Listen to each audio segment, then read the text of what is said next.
अगर एक बार कहीं वो रूप मिल गया जो आपका असली रूप है, अगम और अपार, तो बस मगन होकर के बैठ जाऊंगा और अभय दान मिल जाएगा। फिर संसार में कोई डर नहीं,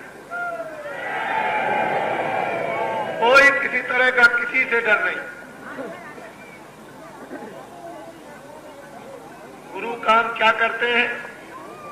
कोई भक्त जंगल में, कलकत्ते में, बंबई में, कोई गांव में किसी की यदि आज शरीर छूटता है और वो अगर दिल्ली में बैठ के सत्संग कर रहे, तो क्या आप उनको समझते हैं कि वो जानते नहीं? वो अपना अड्डा वहीं पर अपना जमाए रहते हैं जहां ये सब के सब वहीं जाते हैं, वहीं बैठे रहते हैं। उसी जगह वो तो जगह छोड़ते ही नहीं और उतनी ऊंची मंजिल पर बैठ करके ही बात करते हैं। 24 घंटे देखते रहते हैं, कौन जा रहा, कौन आ रहा, क्या होगा, क्या नहीं होगा, ये सब वहां से बैठ करके सब देखते हैं। तब तो प्रेमियों की रक्षा करते हैं, नहीं तो प्रेमी तो चले जाए 84 को। जब नानक जी जाने लगे तो उन्होंने देखा कि देखे हमारे सजीव पहुंच गए कि नहीं पहुंच गए। जब जाने की तैयारी हुई तो एक जीव नहीं मिल रहा था। बहुत उन्होंने खोजा तमाम चारों तरफ, फिर स्वर्ग में देखा, फिर वैकुंठ में देखा, फिर बड़े बड़े लोकों में देखा, फिर ऊपर देखा, लेकिन एक नहीं मिल रहा था। उन्होंने सोचा कि भाई किधर चला गया। फिर उन्होंने जब नरकों में देखा तो नरक में पड़ा। तो नानक जाए अंगूठा बोरा, उससे कहा कि तुम चलो। कहने लगे हम ऐसे नहीं जाएंगे। तो कैसे जाओ? कहेंगे उनको सबको पार कर दीजिए। ये जो पड़े हुए, ये जो नरक में पड़े हुए, इसको मेरे साथ सबको पार कर दिए, जब जाऊंगा नहीं, ऐसे नहीं जाऊंगा। तब फिर एक जीव को छुड़ाने के लिए नानक जी ने, नानक जाए अंगूठा बोरा, सब जीवन का किया निवेदा, सब जीवों को छुटाया, वहां नरकों से निकाल के ले आए। ये है महिमा संतों की। संतों की महिमा कोई नहीं जानता।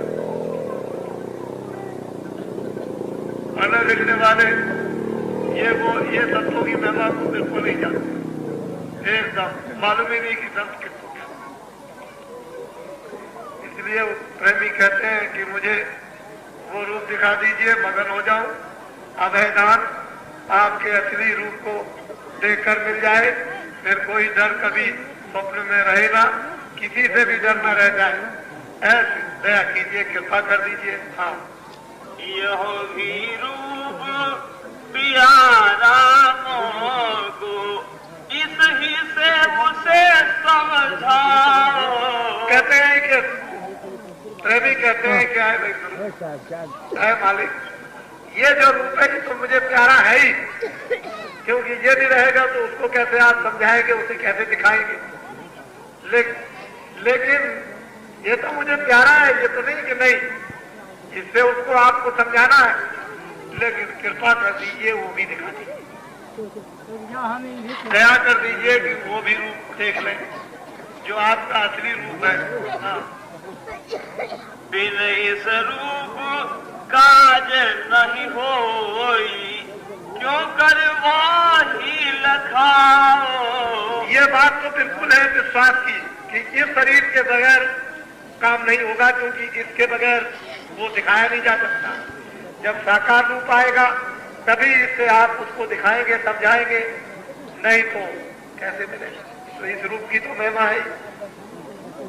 संत जब आए सबसे पहले जब मालिक का भेद ब्रह्मांडों का, तमाम लोकों का, त्रिलोकियों का, बड़े बड़े देशों का, मुल्कों का, जब अंदरूनी राज जब खोला तो सबसे पहले खोलने वाले कबीरदास। इसके पहले ऋषि मुनि महात्मा, तमाम तपस्या करने वाले, ये सब के सब, और ये जो असली जो राज था उसको सबसे पहले उन्होंने आकर के बताया। उसके बाद में बहुत हुए, फिर तो तांता लग गया और जीव बहुत यहाँ से वहां पहुंचाए गए जहाँ से आए थे, उसी घर में उन संतों महात्माओं ने बड़े संस्कार जीवों पर डाले। डालते डालते संस्कार इस योग किया कि पीछे बाद में जब आएंगे महात्मा तो उनको सुविधा हो जाएगी और आप उनके प्रति विश्वास करने लगेंगे और जल्दी से जल्दी साधना में लग जाएंगे और अपने मालिक की खोज में सब लोग तड़पने लगेंगे। दर्शन के लिए व्याकुलता होने लगेगी और घर का पता ठिकाना पाकर